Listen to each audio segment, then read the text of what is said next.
আজকে তোমরা করতে দেয় তোমাদের মধ্যে এই স্পিরিট থাকতো অবশ্যই আমরা সুনামগঞ্জের জন্য সুনামগঞ্জের সুনাম আমরা অক্ষুণ্ণ রাখবো, সুনামগঞ্জের সুনাম আমরা বয়ে নিয়ে আসবো এবং সুনামগঞ্জের সুনাম আমরা বিগত দিনের যে সুনাম সেটা আমরা অক্ষত রাখবো ইনশাআল্লাহ।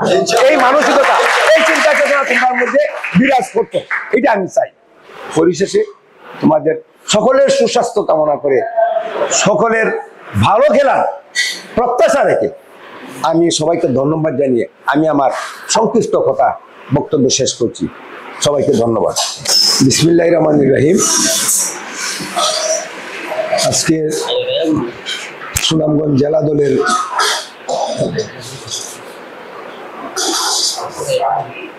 জার্সি উন্মোচন এবং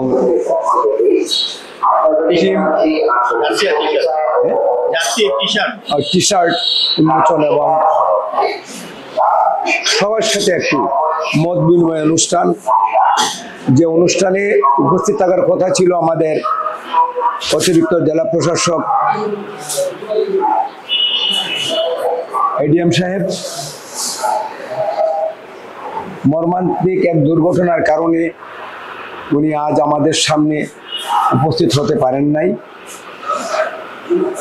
আমরা সবাই যাদেরকে আমরা হারিয়েছি তাদের মাগফিরাত কামনার জন্য সকলে একবার বলি আলহামদুলিল্লাহ, এবং ওনাদেরকে যেন আল্লাহ তাদের সর্বোচ্চ বেহেশত নসিব করেন, এই প্রার্থনা আমরা সবাই করছি। আজকে সুনামগঞ্জ জেলা দলের সকল খেলোয়াড়বৃন্দ আমার সামনে উপস্থিত, আমার সাথে কর্মকর্তাবৃন্দ, সাবেক অনেক খেলোয়াড়বৃন্দ দুই একজন আছেন এখানে আমার সাথে। সাবেক খেলোয়াড় যারা আছেন আমার সাথে, এরা আমার সাথে ফুটবল খেলেছেন, কিন্তু আমি ওদেরকে যেভাবে মাঠে গালিগালাজ করতাম, ধমকাইতাম, আসলে এই ধরনের কোনো এনভায়রনমেন্ট এখন আছে কিনা আমি জানি না, কিন্তু ওরা কোনোদিনই আমার সাথে চোখ তুলেও তাকায় নাই। সিনিয়রদেরকে কিভাবে সম্মান করতে হয়, কিভাবে সম্মান দিতে হয়, এই রেস্ট্রিকশনটুকু ওদের মধ্যে চরমভাবে বিরাজমান ছিল। আমি তোমাদেরকে একটা জিনিসই বলবো, তোমরা কালকে তুমি রওনা দিবে না, আর তোমরা আগামীকাল সুনামগঞ্জ জেলার প্রতিনিধিত্ব করার জন্য মৌলভীবাজার চলে যাবা, এবং তোমাদের প্রতিপক্ষ বোধহয় মৌলভীবাজারই, তাই না? তোমরা একটা জেলার রিপ্রেজেন্ট করতেছো, এটা মনে রাখতে হবে। ওই জার্সিটার ওজন কিন্তু অনেক বেশি। আমি দেখছি আকবর আমার এই শার্টের ওজনের চেয়ে এই জার্সিটার ওজন অনেক বেশি, কারণ ওই জার্সিটা কিন্তু জেলার, সুনামগঞ্জ জেলার জার্সি। সুনামগঞ্জ জেলার প্রতিনিধিত্ব করার জন্য তোমরা সবাই আগামীকাল মৌলভীবাজারের উদ্দেশ্যে রওনা হচ্ছ। সুনামগঞ্জ জেলার মান সম্মান, সুনামগঞ্জ জেলার ঐতিহ্যের সকল কর্মকাণ্ড তোমাদের উপরে কিন্তু নির্ভর করছে। অতীতে আমরা সুনামগঞ্জ জেলাতে 94-এ সুনামগঞ্জ জেলার জন্ম। আমরা 94 থেকে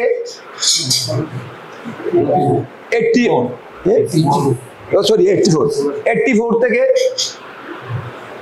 আমরা সুনামগঞ্জ জেলা দলে খেলেছি। এর আগে আমরা যখন সুনামগঞ্জ মহকুমা ছিলাম, হবিগঞ্জ সুনামগঞ্জ মহকুমা মৌলভীবাজার সুনাম মহকুমা সিলেট একমাত্র ডিস্ট্রিক্ট ছিল, গ্রেটার সিলেট ডিস্ট্রিক্ট। তখনও আমি সেই সিলেট জেলা দলে 1980 ইংরেজি সেই সিলেট জেলা দলে আমি ফুটবল খেলতে সক্ষম হয়েছি, এবং তাও সুনামগঞ্জ জেলার সুনামগঞ্জ সাব ডিভিশনের পক্ষ থেকে আমি প্রতিনিধিত্ব করেছি। আমি সাতকের দিলীপ, জগন্নাথপুরের নূর, এই আমরা 3 জন ছিলাম সুনামগঞ্জ মহকুমার মধ্যে। আমি একটা কথাই তোমাদেরকে বলবো বা বলার উদ্দেশ্য আমার এখানে, ফুটবল এখন কিন্তু অনেক আগাই গেছে, অনেক এগিয়েছে, প্রযুক্তি, টেকনিক সব কিছু। কিন্তু আগে কিন্তু এখন তোমরা ইউটিউবে ফেসবুকে ঢুকে অনেক খেলা দেখতেছো, খেলা দেখে কিন্তু অনেক কিছু রপ্ত করা যায়, কিন্তু আমরা কিন্তু ওই সময়ে এত বেশি এই সুযোগ পাই না। কারণ ওই সময়ে শুধু টিভি ছিল, মাঝে মাঝে টিভিতে খেলা দেখতাম, এই পর্যন্তই, রেডিও শুনতাম।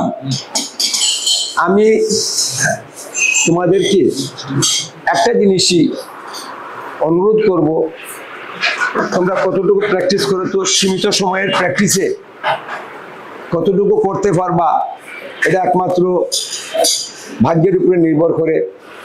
আর সবচেয়ে বড় জিনিস যে হলো খেলাধুলাটা ভাগ্যের উপরে অনেক ডিপেন্ড করে।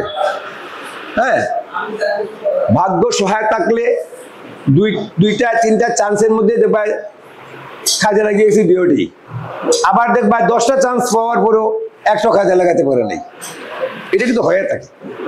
তবে আমি মনে করি খেলাধুলাতে সবচেয়ে বড় জিনিসগুলো strength and stamina. Strength and stamina যদি তোমার বেশি থাকে, বল যদি একবার তোমার কন্ট্রোলের বাইরেও চলে যায়, তখন বলরে এই স্ট্রেংথ স্ট্যামিনাতে বলরে কাভার দেওয়া যায়। আর ফুটবল খেলার একটা আছে, এটাই যে কিছু থিওরি আছে। আমি মনে করি আমার সময়কার কথা, এখনের প্রযুক্তি অনেক উন্নত, এটা আমার চেয়ে তোমরা বেশি ভালো জানো, যে not wait for the ball, go for the ball, এইটাই এখানে রাখা লাগবে। বলের জন্য অপেক্ষা করতে নাই, বলের কাছে যাওয়া লাগবে। আর একজন প্লেয়ার যদি মনে করে টিমরে তার স্ট্রেংথ স্ট্যামিনা থাকে, বল দিল গ্যাপ লইল, বল দিল গ্যাপ লইল, যত বেশি দম থাকবে গ্যাপ নেবে এবং তাকে বল দিতে বাধ্য অপোনেন্ট। আমার প্লেয়ার যখন ভালো পজিশনে সে থাকবে তাকে বল দিবে। এবং একটা প্লেয়ার যদি তার, বিশেষ করে আমি মিড মাঠের কথা বলবো, যারা যারা এখানে মিড মাঠের খেলোয়াড় তোমরা আসো, সবচেয়ে বড় জিনিস কি হলো খেলাধুলা মিড মাঠের উপরে ডিপেন্ড করবো। মিড মাঠ যে টিমের কন্ট্রোলে থাকবো, এই টিমই ভালো খেলবে এবং ভালো ইনশাল্লাহ রেজাল্ট নিয়ে আসবে। আমি জানি না তোমাদের কোচ কোন ফরমেশনে খেলার জন্য তোমাদেরকে নির্দেশ দিয়েছেন, সেটা উনি বলবে। তবে আমি তোমাদেরকে অনুরোধ করবো একটি, যে মিড মাঠ এখন তো টোটাল ফুটবল, এখন ফুটবলের প্রাইসের কোনো নাই, সব ওভার। আজকে দেখা যায় আমরা তো ইংলিশ লিগ দেখতেছি, স্প্যানিশ লিগ যেগুলো দেখি, দেখা যায় কিনা রাইট ব্যাক গিয়ে ওই রাইট আউট খেলতেছে, ওইখান থেকে চিপ করতেছে। হ্যাঁ, লেফট ব্যাক যারা খেলে এরা কিন্তু ওই লেফট পজিশনে গিয়ে ওইখান থেকে চিপ করতেছে। হ্যাঁ, এই জিনিসগুলো এটা সম্ভব হয় কি জন্য? একমাত্র সম্ভব হয় তার স্ট্রেংথ স্ট্যামিনা আছে, এই জন্য। আচ্ছা, আমি আরেকটা ছেলেকে দেখতে পাচ্ছি না, এটা গেল শহীবুল, ওই টিমে নাই,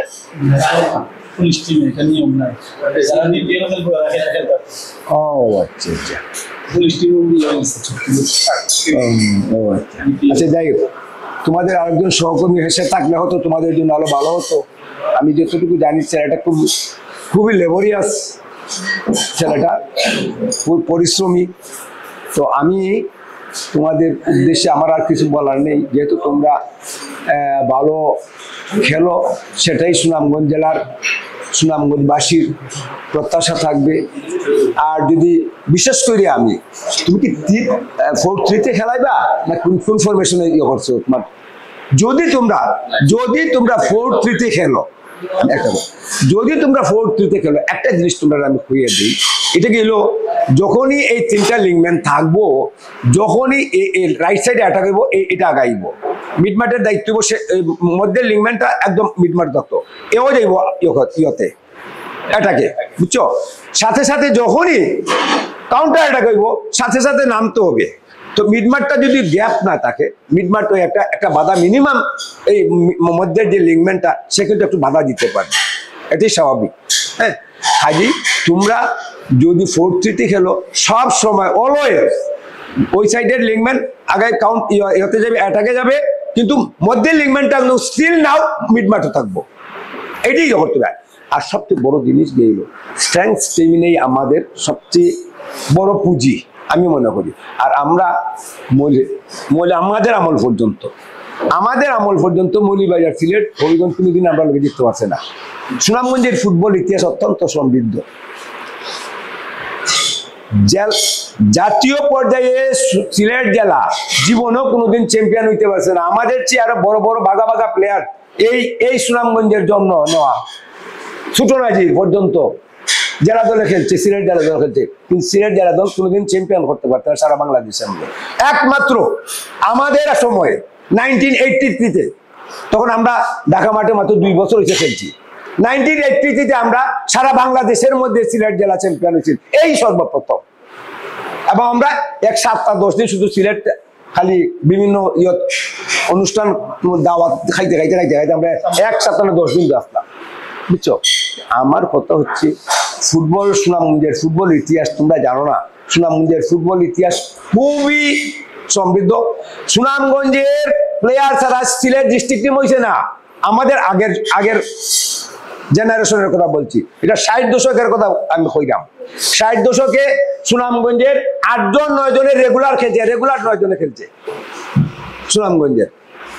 এই ইতিহাস আমি কবে জানছি, আমি যখন 1983-তে সিলেট জেলা দলে যখন খেলি, তখন আমাদের কোচ ছিল ভানুদাই তখন গল্প করছে যে সুনামগঞ্জের প্লেয়ার ছাড়া সিলেট জেলা দল হইছে না।